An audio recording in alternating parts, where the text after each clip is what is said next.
Lâu lắm rồi chưa được lại cảm giác sinh viên nhỉ. Và trong video này mình sẽ sống sót một tuần với 14 bữa ăn tại 7 trường đại học khác nhau, với mục tiêu tìm ra đâu là trường đại học đem lại cho mình cái trải nghiệm ăn uống và vui chơi tuyệt vời nhất. Trước khi bắt đầu thì video này dựa trên hoàn toàn cảm nhận sở thích cá nhân. Và đây là luật. Luật 1, tất cả đồ ăn trong 7 ngày tới sẽ phải đến từ 7 trường đại học khác nhau. Luật 2, có lại được cảm giác sinh viên. Đại học Hà Nội là... Thật ra thì mình Google Maps nhầm, cái trường đầu tiên mình Google Maps đấy là Đại học Y Hà Nội chứ không phải là Đại học Hà Nội. Nhưng mà chả hiểu sao nó lại dẫn mình tới đây và coi như là cái duyên đi, và chúng ta cùng khám phá xem trong Đại học Hà Nội nó có gì hay ho, và đặc biệt là đồ ăn trong trường này. Và có một bạn biết mình luận, em tên là gì? Em tên là Tuấn Anh. Em học ngành nào? Em học công nghệ thông tin ạ. Trước anh cũng học công nghệ thông tin đấy, nhưng mà anh học ở đây đúng không? Anh học Hải Phòng đúng không? Anh học ở Hải Phòng. Nhưng mà anh học dốt nên là anh không làm theo ngành. Ok, anh đi tham quan trường cái. Bye bye em.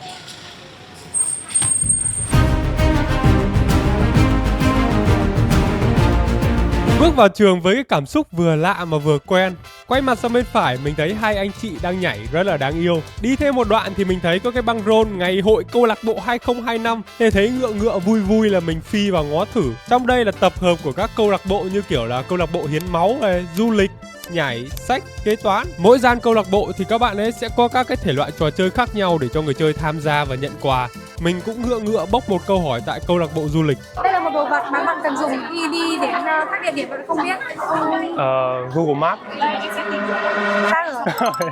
Sau một vòng tìm hiểu thì mình biết được là để bắt đầu vào tham gia những cái trò chơi ở các câu lạc bộ thì mình sẽ phải có một cái vé ticket nhảy, và ở trong cái vé này nó sẽ có những cái ô hình tròn. Mỗi câu lạc bộ thì sẽ có một cái trò chơi khác nhau và mình sẽ giải đố và hoàn thành trò chơi thì mình sẽ được một cái tích của cái câu lạc bộ vào trong cái vòng tròn này, và khi đầy đủ hết thì mình sẽ được ra quầy ban tổ chức để đổi thưởng. Câu lạc bộ guitar là chiến địa đầu tiên của mình, nhưng mà thế quái nào cái mạng mình nó full vạch sóng mà lại không vào được mạng để follow page để mà nhận đóng dấu, nên là thôi mình chuyển qua đi ngắm sân bóng rổ, bóng đá.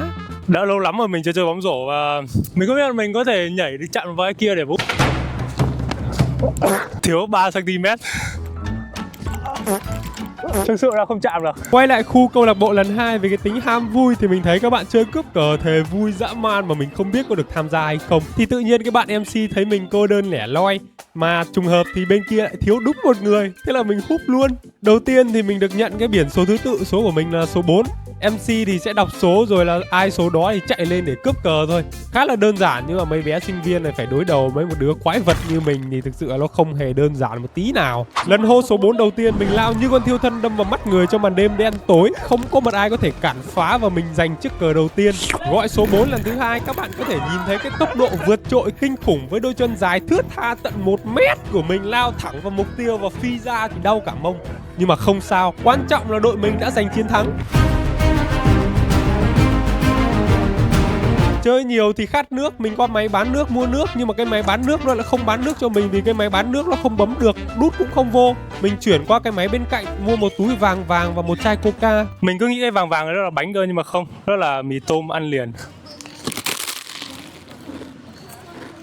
Thật sự thì nó ăn không khác gì mì tôm sống cả, mặn giòn giòn. Và mình tiếp tục lang thang với đôi chân dài 1 mét của mình để đi tìm thức ăn. Vào khu C thì thấy trống trơn, nhưng mà nhìn lên trên thì có cái cầu lồng kính rêu riếc nhìn trông đỉnh dã man. Sải bước thêm một đoạn là khu vực học tập có 2 cái máy pha nước tự động. Tiếp xuống là khu ký túc xá, và cuối cùng thì mình đã thấy kho báu cuộc đời, The Food Corner Thanu. Mình tiến vào trong với cái sự tò mò và kiểu bị bất ngờ về cái không gian bên trong đây. Kiểu điều hòa mát rượi, xong rồi các quán ăn đa dạng, có cả đồ ăn tiếng Trung kìa. Cơm, bún, mì, phở, tất cả đều đầy đủ luôn. Nhìn quầy cơm thì cái ánh sáng vàng chiếu rọi làm cho mình thêm chảy cả nước miếng. Quét mã QR mình mua một suất 30k rồi đứng xếp hàng. Đến lượt mình thì mình gọi đỗ giá thịt băm, đậu phụ sốt và thịt lợn luộc. Bê đĩa cơm sang bên cạnh thì có cái khu dụng cụ ăn uống, thì mình lấy đũa, thìa, canh. Thực sự là mình đã bị bất ngờ khi mình được một cái suất cơm 30.000 mà nó nhiều thức ăn như này. Thịt này, đậu phụ, rau và thịt băm. Ê, nó nhiều vãi chưởng luôn, mình không thể tin được. Tại Hà Nội, kiểu sinh viên được ăn rẻ như này á. Mình nhớ rẻ hơn cả suất 30 ngày xưa mình ăn tại Hải Phòng luôn đó.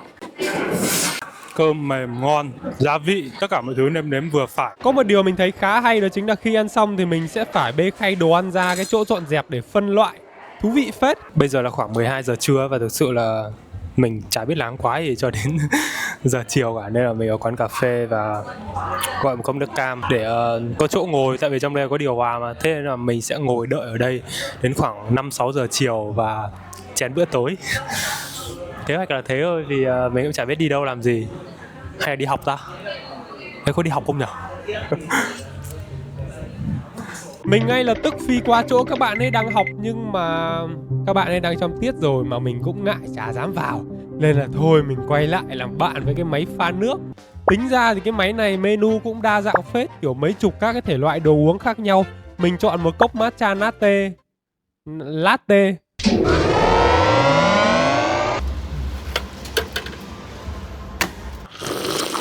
Đây là cốc matcha latte fake các bạn ạ. Thực sự là nó không phải là matcha latte mà nó là cà phê sữa gói và uống thì nó cực kỳ nhạt. Giờ là 4 giờ chiều và mình vừa qua cái khu vực ăn uống trưa nay ấy, thì các cái quán trong ấy đã đóng cửa hết rồi và phải chuyển ra cái khu vực bên ngoài này ngồi kiểu ở bên ngoài. Thì mình vừa gọi một bát là mì bò hầm, thì ở đây thì là có là mì tôm, thịt bò, dưa kiểu là cái dưa cải tàu ấy và rau thơm thôi. Không biết cái hương vị nó sẽ như nào. Mình thấy là quán này cái mì, cái nước dùng và thịt bò thực sự là nó không có một cái vị gì luôn. Mình nghĩ là mình sẽ phải cho thêm tí ớt hoặc là sa tế. Giờ thì nó nhạt và nó cay, thực sự là nó rất là thiếu cái vị đậm đà luôn, kiểu thiếu súp á. Ăn mì no rồi nhưng mà mình vẫn phải cố ăn thêm cái đặc sản tắc đường ở thủ đô nữa. Trời ơi, quá trời luôn á. Chào mừng đến với ngày thứ 2 Đại học Thương mại, và hôm nay cùng khám phá xem ở đây có những gì và ăn uống như nào nhá. Mình hơi bị run đấy, bởi vì xung quanh cái đông sinh viên dã man. Đi đâu. Giới thiệu với các bạn, đây là Hà thì hôm nay sẽ dẫn mình đi tham quan trường. Và đầu tiên thì anh em mình ghé qua sân bóng rổ. Và ôi trời ơi, ở đây có một cái căng tin ngon nghẻ phía đằng kia kìa. Đây là quảng trường này, còn đây là cái thư viện 11 tầng mà Hà nó khoe mình. Đi vào trong là cái hội sách cho tân sinh viên. Tuy không còn là sinh viên nhưng mà cái ký ức sinh viên kinh hoàng của mình nó đã ùa về khi mình nhìn thấy cái hàng chờ thang máy dài cả chục mét. Thôi thì hai anh em mình leo bộ cho nó khỏe. Lên tầng 2 thì đi vào trong khu vực là các cái bạn sinh viên đang yên tĩnh học tập với cái không khí điều hòa mát rượi. Nhưng mà ông bà nào để quên cái cây bút ở đây này, thế thì mình lụm luôn. Cơ mà nếu mà có duyên xem được video này thì comment để mình trả bút nhá. Hai anh em mình tiếp tục leo thang bộ lên tầng 9. Và đúng chính xác, các bạn không nghe nhầm đâu, nó là tầng 9. Nhìn xuống dưới phê vãi luôn, mà ai sợ độ cao thì vui lòng nhắm mắt giúp mình khi xem cảnh này. Giây phút quan trọng nhất thì cuối cùng cũng đã tới. Mình với Hà đi vào trong cái lớp học tiếng Trung của Hà. Và thật tuyệt vời khi các bạn trong lớp nhìn mình với cái ánh mắt đứa quái nào đây đẹp trai thế, có người yêu chưa? Cái ánh mắt thì đúng, còn cái suy nghĩ kia thì đấy là do mình nghĩ. Và sau đấy là tổng hợp các khoảnh khắc ngồi học của mấy anh em mình.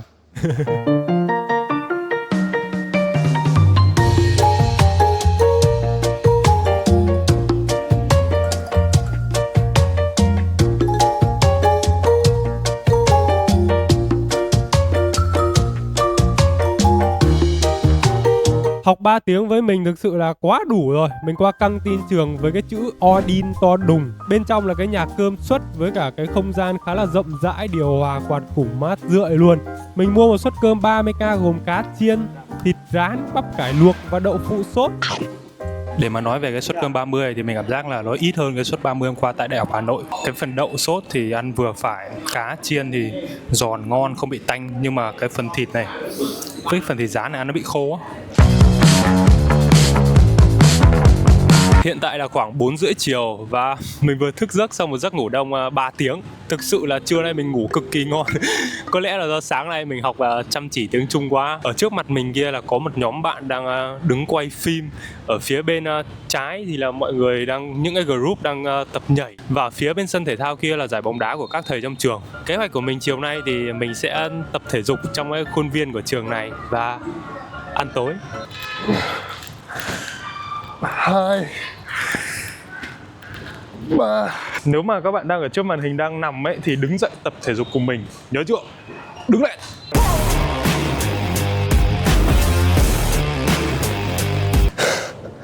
Tập xong rồi, đi ăn rồi.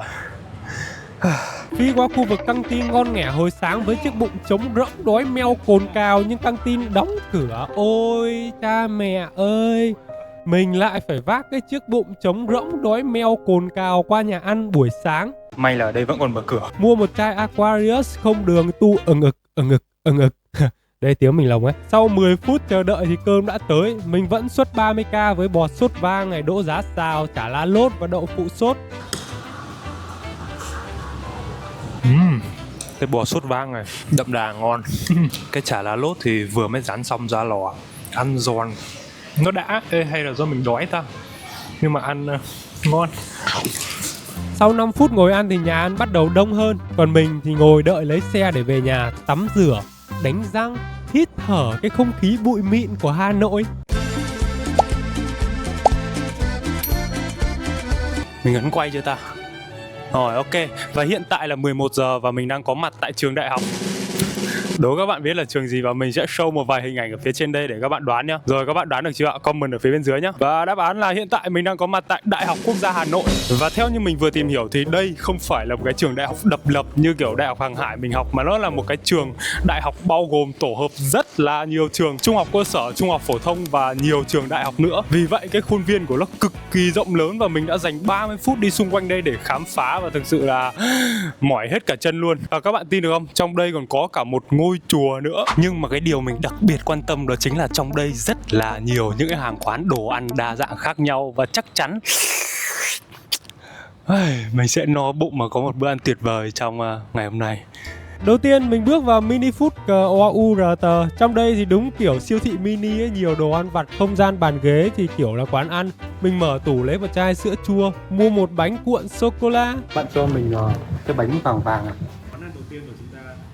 Món ăn đầu tiên. Cái khúc này thì các bạn không thể nghe được mình nói gì đâu, vì thế quái nào mà mình quên chưa bật mic.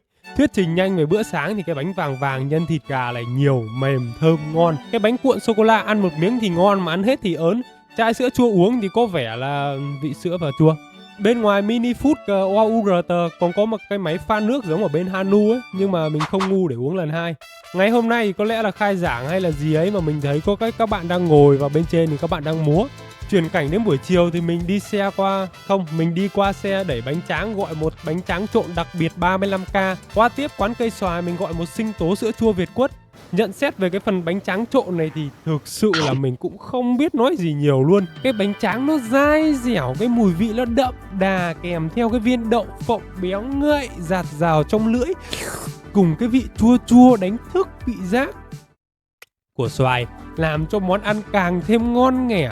Tuy nhiên, cay thêm một tí thì nó sẽ ngon hơn. Còn cái phần sữa chua Việt Quất này không chua, ngọt quá. Mình đi qua siêu thị mua mấy chai nước nhưng mà chỗ này chưa khai trương nên là mình qua chỗ khác mua 3 chai nước với một cái bánh mì que Tứ Hải. Cái bánh mì này mặc dù mình đợi bạn nhân viên nướng lại khá lâu rồi nhưng mà ăn nó vẫn bị ỉu, kiểu để lâu hoặc là trong cái thời tiết mưa gió như này nó bị ỉu. Nói chung ăn nó béo béo, cay cay, chua chua.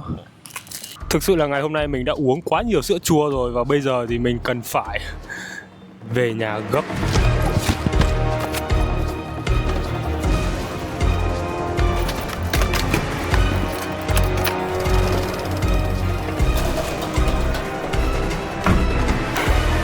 Ngắm mình đau bụng thì thà cho các bạn xem ngắm mấy chị xinh gái nhảy ở phố đi bộ còn hơn. Mình xem nhạc kịch này, xem anh ảo thuật nổi tiếng top này, cái anh cao cao cạo ở giữa đầu livestream bán tóc giả này, một chị gái nhảy dây giữa hai người quay dây hai tay quay, mình chả biết mình nói gì nữa. Một nhóm câu lạc bộ khiêu vũ giữa phố rồi ăn cơm chó mà thằng bạn mình nó bán phát.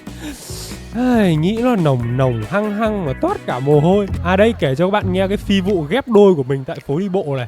Mình thì xem mấy cái này từ lâu lắm rồi nhưng mà chưa có bao giờ có cơ hội được tham gia, nên là hôm nay mình đã quyết tâm tham gia và tìm kiếm cái chân ái tình yêu, cái bông hồng của cuộc đời mình. Lần đầu tham gia thì có cái ông anh nhiệt tình dắt mình lên luôn. Mình không nghĩ là sẽ nhiều người như này. Thực sự là rất là run. Sau đó thì mình giới thiệu Mình là Tùng 2000 Hải Phòng ạ. Hướng nội mà nên là mình nghĩ ngắn gọn thế là đủ rồi. Tiếp theo là chương trình quay lưng chọn người thương. Kết quả thì chắc chắn là các bạn cũng biết rồi. Một người hướng nội hiền lành cao to 1m8 đẹp trai 6 múi các kiểu 130.000 người theo dõi như mình thì kết quả chắc chắn không được chọn rồi. Thề xấu hổ vãi luôn. Nhưng không sao, các cụ bảo rồi, đẹp trai không bằng trai đẹp lộn. Đẹp trai không bằng trai mặt. Mình tiếp tục lên lại lần 2 và thấy quái nào mấy anh bạn nhỏ kia nhận ra mình và cứ hô là chọn mình đi. Thề ngại vãi. Rồi là kết quả thì sao? Mình đi về trong cái sự hụt hẫng. Tại sao thế gian này không ai chọn một người hướng nội hiền lành cao to mét 8 đẹp trai 6 múi các kiểu 130.000 người theo dõi vậy? Tại sao?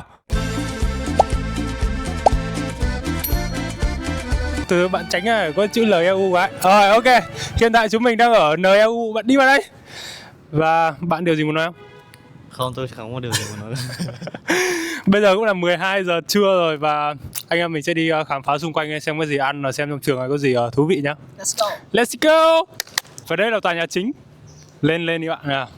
Đúng rồi, các bạn có thể thấy là nó cao như nào và mình đã phải ngước nhìn với cái chiều cao 1m8 của mình. Vâng, và đây là mình.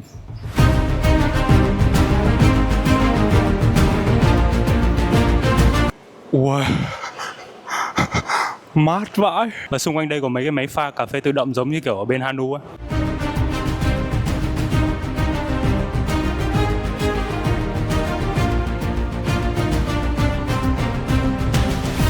I love NEU. Nhưng mà thực sự là mình không biết là mình có lớp thật hay không bởi vì mình chưa đi ăn. Nhưng mà sau lưng mình là thư viện, bây giờ thì lên trên. Tầng 1, cầu thang bộ nhưng mà trong đây vẫn không có gì cả. Các bạn có nhìn mình thấy có xoắn ở xung quanh ơi. Thành nó bảo mình đây là cái góc mà sinh viên NEU chụp kỷ yếu rất là nhiều. Nhưng mà mình không biết là các bạn nhìn thấy cái hình ảnh nó xoắn ốc hay không. Nhưng mà mình ở đây, mình nhìn ở đây thì nó cũng khá là không xoắn ốc. Và Thành nó đang đảo máy linh tinh chứ nó không quay vào mặt mình. Và đây là căng tin. Căng tin. Và đây là cái căng tin vừa nãy mình đứng ở bên ngoài. Nhưng mà bây giờ nó ở kiểu cái trạng thái ở bên trong. Và đi vào để ăn nó bây giờ là 1 giờ trưa rồi. Ê, nó đóng cửa bạn ạ. Ê, nó đóng cửa rồi. Ê, hình như nối kia không biết là nó có mở hay không. Bây giờ thì anh em mình đang đi sang đối bên ngoài. Nhưng mà mình nghĩ là bên trong đóng thì bên ngoài nó cũng sẽ đóng thôi. Nhưng mà mong rằng nó không đóng hoặc là nó đóng tùy nhá. Kệ. Sau đó hai đứa đi một vòng xem có sót cái căng tin nào không. Thì mình thấy ở phía xa xa kia có cái xe đẩy nhìn giống kiểu bán đồ ăn ấy. Cơ mà nó đóng cửa. Kiểu này thì có khi là mình chết đói ngày hôm nay mất thôi. Và niềm hy vọng cuối cùng để sống sót là cái ký túc xá đối diện Đại học Kinh tế Quốc dân. Mình đi vào đây đúng kiểu không khí thiên nhiên mát mẻ, có cả cái sân bóng rổ luôn. Và đặc biệt đồ ăn kia rồi các bạn ơi. Mình phi vào trong cái căng tin. Trong đây thì khá là nhiều thứ đa dạng, hoa quả, đồ ăn vặt, bánh kẹo, nước uống, kem kiếc đủ cả. Thằng Thành thì mua một cái bánh ngọt, còn mình thì một cái bánh bao, một lạp xưởng, một nước mía. Đây là cốc nước mía triệu đô của NEU. Ưu điểm, trường thiết kế đẹp và không gian ký túc xá rất là nhiều cây xanh. Nhược điểm, ít đồ ăn. Chém nhau hả? Ok. Vỡ mèo, vỡ ơi. Đoạn này là lúc mình lạc vào Hoàng thành Thăng Long đang tổ chức sự kiện. Trong đây có quá trời đồ ăn ẩm thực của các nước trên thế giới mà tiếc thay mình không được ăn. Thôi thì mình ra cái cổng selfie hoa tươi tắn, ý lộn ra cái cổng hoa selfie cho tươi tắn. Lang thang một lúc quanh sự kiện thì mình về nhà lấy quần áo bẩn đem đi giặt. Rồi về nhà nằm dài đánh một giấc đến 7 giờ tối. Còn đây là thằng Thành, nó ngủ mà nhìn vẫn đẹp trai kìa, nhìn ghét vãi. Bữa tối nay của mình gồm có một chiếc bánh mì 30k và 2 quả chuối. Trưa nay mình mua tại căng tin của ký túc xá. Ôi cha mẹ ơi, nhìn cái nhân này nó dã man nhờ. Ăn bánh mì với cái khuôn mặt ngái ngủ vô định giữa không gian và thời gian. Tôi là đâu, đây là ai? Chả còn biết là nó ngon hay không nữa. Nhưng mà mình ra ban công để tráng miệng bằng quả chuối.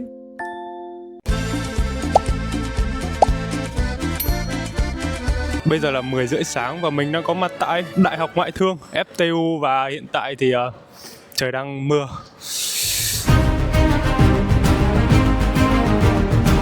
Quay lại từ cổng, bắt đầu từ cái khu học tập này thì bên trái là một cái dãy nhà màu đỏ nhìn kiểu châu Âu dã man luôn. Tiến sâu hơn ở cái khuôn viên có bàn ghế này, có một nhóm bạn nhảy. Ôi ở kia có cả Sơn Tùng MTP luôn kìa. Người đây nha, nó là chỉ là cái nhà.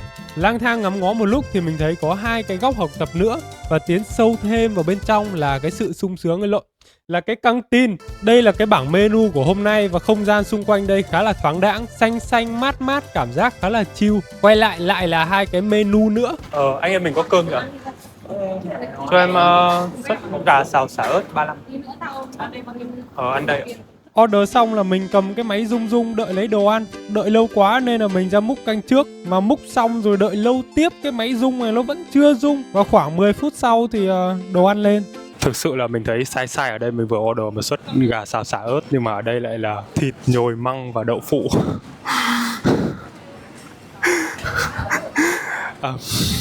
Mình không biết nói gì luôn, nhưng mà cứ ăn đại thôi.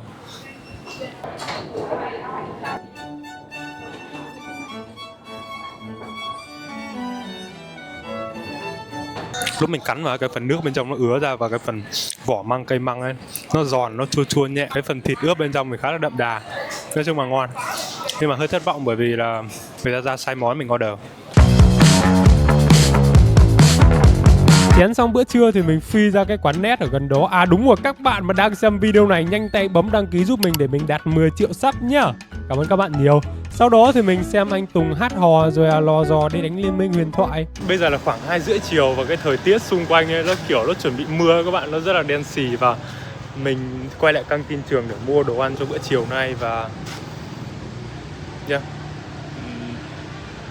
và mình sợ mưa. Mình tiến vào căng tin order một suất xôi 20.000 đem về. Các bạn còn chờ gì nữa? Đứng lên và tập thể dục cùng mình ngay và luôn nào.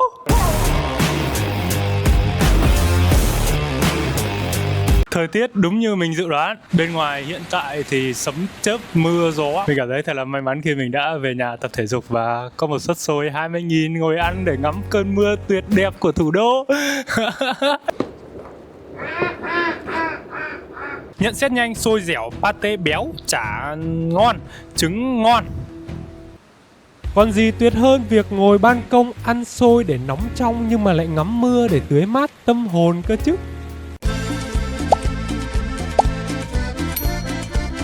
Good morning các bạn. Trời hôm nay mưa to quá. Mình lết chiếc mông lép xuống giường, đứng ở ban công đánh răng ngắm mưa. Mà thấy quái là lúc đi vào lại thấy một cái thằng Tùng nữa đang hít bụi mịn. Hiện tại thì mình đang có mặt tại Đại học Y Hà Nội và mình cảm giác cái không khí xung quanh ấy nó cứ bị làm sao nó lạ cực kỳ luôn. Nó không hề giống những cái trường đại học mình đã từng đến. Nó kiểu pha trộn giữa bệnh viện, sinh viên, giảng đường, kiểu cái không khí nó rất là lạ và thú vị.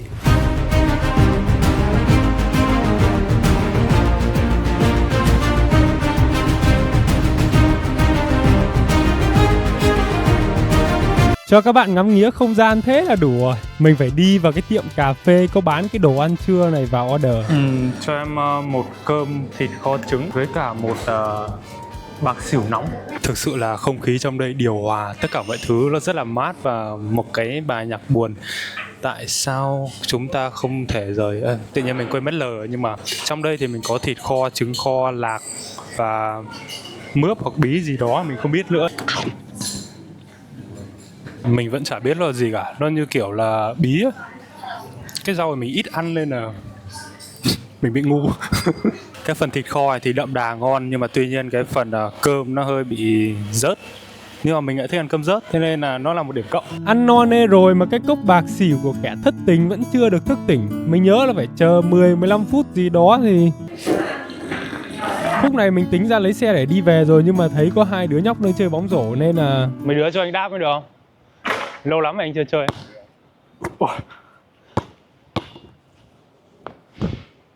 Ôi, trốn đấy.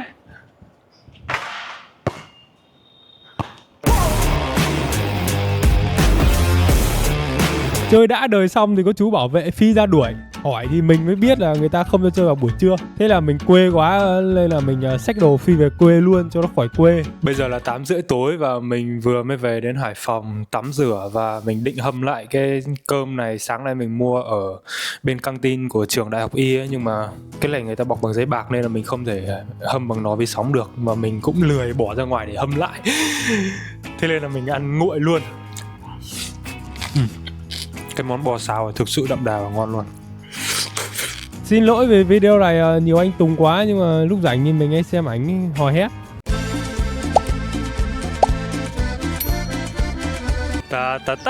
Hôm nay là ngày thứ 7.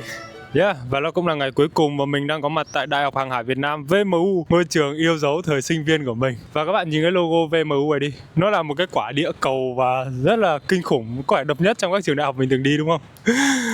Đẹp, Nhưng mà không phải vì nó chất chứa kỷ niệm của mình mà mình sẽ đánh giá không công tâm đâu. Bây giờ thì đi tham quan trường thôi. À tí quên, cái chỗ mình đứng ban nãy là cái hội trường. Và đây cũng là cái nơi phát bằng tốt nghiệp. Nhưng mà mình không được, vì ra trường muộn mất nửa năm. Đây là tòa nhà A4. Ngày xưa thì hồi mình học công nghệ thông tin thì mình sẽ học chủ yếu ở trong đây. Còn đây là cái nhà thi đấu thể thao. Đây là bể bơi của trường. Xưa thì có cái thẻ sinh viên mình bơi ở đây chỉ mất có 10.000 thôi, còn bây giờ thì mắc lắm. Đây là sân vận động này, trong đây thì có là sân bóng đá, bóng rổ, bóng chuyền. Và đây là một cái khu vực luyện tập thể dục thể thao và nó cực kỳ nguy hiểm nếu không có sự hướng dẫn của giáo viên. Và cái vòng tròn xoay này các bạn có thể thấy ở trên mạng. Khá là kinh khủng. Thế bây giờ thì mình sẽ đi ăn cơm trưa nhá. Đố các bạn nhìn thấy mình đang đi ở đâu á? Dừng lại và mà thôi kệ đi. Mình đi vào trong nhà ăn mua một suất 30k và chọn rau không? Mình không được chọn rau. Mình chọn đậu nhồi thịt, trứng và cá rán. Rồi mang sang cái bàn bên lấy cơm và canh. Khi nhìn cái suất cơm 30.000 này mình đã bị thất vọng. Tại sao mình chả biết sao hồ này được gọi là hồ an toàn, nhưng mà nó không an toàn với người không hề biết bơi nhá.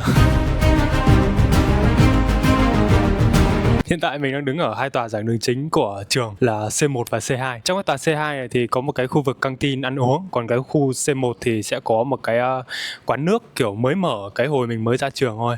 Và ở đây thì có một cái kỷ niệm cực kỳ đáng xấu hổ của mình. Mình có nên kể cho các bạn không ta? Mình có nên kể không nhỉ? Nếu mà bạn nào muốn mình kể thôi mình kể đi. Nhưng mà các bạn nhớ là phải giữ bí mật và không kể cho ai nhá. Hồi năm nhất, kỳ 2, lần đầu tiên mình học môn lập trình C. Đó là cái môn cơ bản của cái ngành công nghệ thông tin ấy.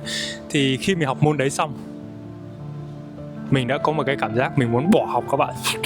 Thực sự là mình muốn bỏ học bởi vì nó khó dã man, khó kinh khủng, khó cực kỳ con ngan luôn. Và tối hôm đấy mình học xong mình về, mình gọi điện ngay cho mẹ mình bảo mẹ ơi, cái ngành này khó quá, con không học được, mẹ có thể cho con chuyển ngành được không? Và đương nhiên là mẹ mình bày tỏ một cái cảm xúc khá là buồn, và mẹ mình không đồng ý cho mình bỏ học, bởi vì trước đấy mình đã bỏ đi du học Hàn để mình học trường đại học này rồi. Thế nên là mình phải cố gắng kiên trì làm đủ mọi cách để sinh tồn sau 4 năm đại học cố gắng theo đuổi ngành này. Thực sự là 4 năm rưỡi bởi vì mình nợ lại một môn. Nhưng mà cuối cùng thì mình cũng vẫn ra trường, nhưng mà không theo ngành. Bây giờ thì mình đi tấu hề trên mạng cho các bạn xem này. Cuộc sống thật là có nhiều thay đổi. Nhưng mà các bạn đã có người yêu chưa? Chưa đúng không? Đi mua nước rồi. Mình đội nắng vào quán nước, order một cốc nước ép táo để đem về. Đã quá à. Mút nước táo, xem Doraemon, lon ton đi bơi nhưng mà bể bơi không mở cửa. Mà trời đột nhiên đổ một cơn mưa to dã man luôn. Thế nên là mình đợi ngớt mưa rồi chạy sang cái bên căng tin C2 để mua một cái bánh mì trứng xúc xích kẹp rau dỗ đá xào, không đỗ giá xào, ngồi ăn và ngắm mưa, cảm giác thật là tuyệt vời. Một lúc sau thì thằng Mạnh đến ăn mì tôm, làm mình cũng thèm và gọi thêm một bát mì tôm trứng nữa. Đang ăn thì nó kêu mình quay đi để nó làm cái tiểu phẩm, nó tính ăn mất cái miếng trứng ở trong bát mì của mình, nhưng mà mình đâu có ngu.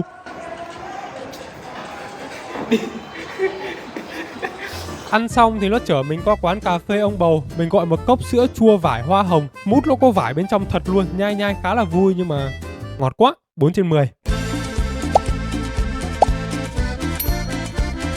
Và điều cuối cùng mình mong các bạn hãy dành một tràng pháo tay thật là nồng nhiệt dành cho trường Đại học Quốc gia Hà Nội, trường đạt điểm số cao nhất. Bạn nào đang học Đại học Quốc gia Hà Nội vỗ tay to hơn nữa đi ạ. Yeah, cảm ơn các bạn rất là nhiều. Và bây giờ thì còn một điều. 7 ngày qua đã cho mình nhớ lại cái cảm giác hồi sinh viên năm nhất. Cái hồi mà mình chán cơm nhà thèm cơm quán. Nhưng mà cũng nhờ thế thì mình mới nhận ra được một điều. Dù mình có ăn ở bất cứ đâu, đồ ăn có ngon đến thế nào, thì thực sự là trong thâm tâm của mình vẫn luôn khao khát và thèm muốn có được cái cảm giác tận hưởng những cái bữa cơm đơn giản quây quần bên gia đình. Nó cho mình một cái cảm giác bình yên, ấm cúng và ngon tuyệt. Đã bao lâu rồi các bạn chưa về ăn cơm cùng gia đình? Đồ ăn thì vẫn còn đó nhưng mà người thân thì ngày một càng xa đấy nha. Bấm đăng ký kênh và xem video hiển thị ở phía trước màn hình nha. Bye bye, yêu các bạn, yêu các bạn.